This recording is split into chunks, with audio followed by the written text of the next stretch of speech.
Hi, today I'm going to be making a peanut butter and jelly. So first you get 2 slices of bread and you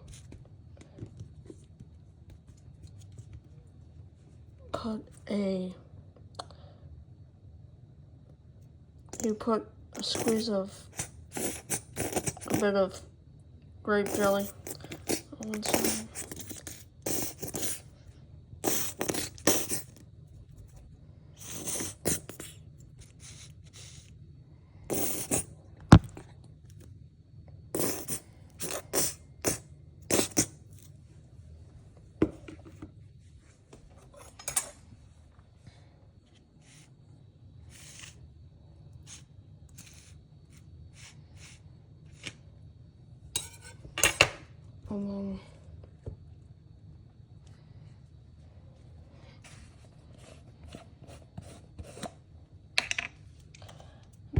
And then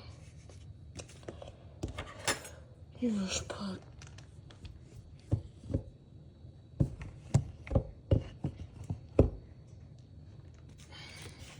some peanut butter.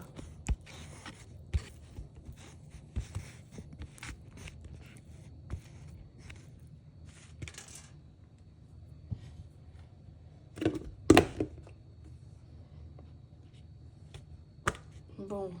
That's how you make a peanut butter and jelly sandwich.